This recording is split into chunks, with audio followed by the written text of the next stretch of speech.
In problem 3, we have a bullet that travels along and embeds itself in a block. So the bullet's traveling along at 356 meters per second. It's a 5-gram bullet, and it hits an 18.5 kilo block that's sitting on a frictionless surface. And so the question is, what is the velocity of the bullet after the what's the velocity of the block and the bullet, because the bullet's now stuck in the block. What's the velocity of the block and the bullet after they hit? Okay? Okay. So the situation, again, we've got a bullet going along at a pretty high velocity. There's a block, right? And the block is sitting on this table that's frictionless. And so the bullet goes punk into the block.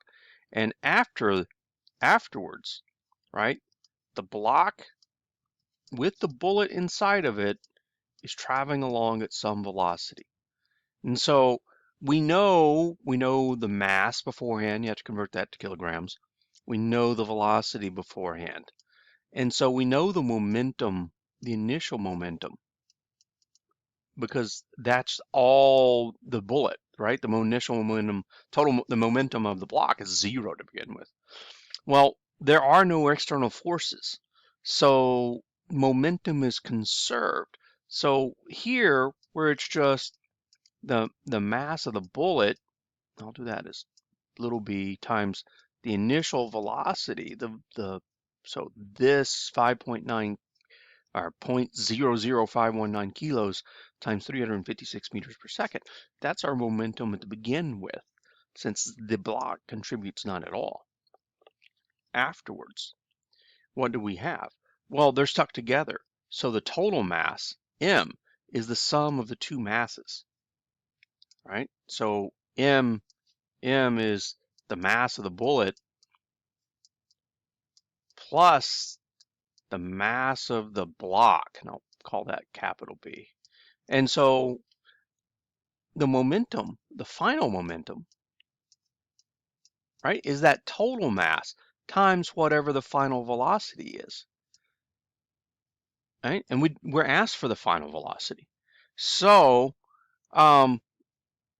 since momentum is conserved, we know PI is equal to PF, right? Those are equal.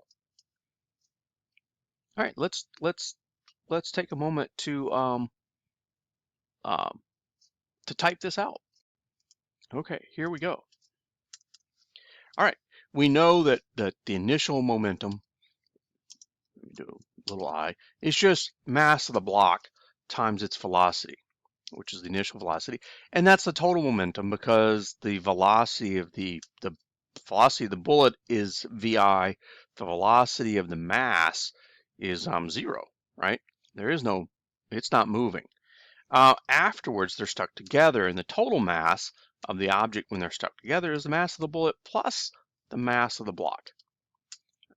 And since they're stuck together, they have one velocity. Okay, so now we don't know this velocity. That's what we're after, but we have all the equations we need once we take into account conservation of momentum, where all we're doing is saying, well, under momentum conservation, there are no external forces.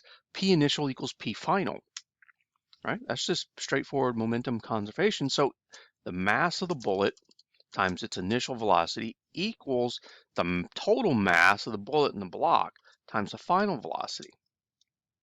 And so the final velocity is going to be mass of the bullet over total mass times the initial velocity of the bullet, which is mass of the bullet divided by mass of the bullet plus mass of the block times initial velocity. And that's it. And now all you need to do is stick in the numbers. Remember, 5.19 grams is 0.00519 kilograms.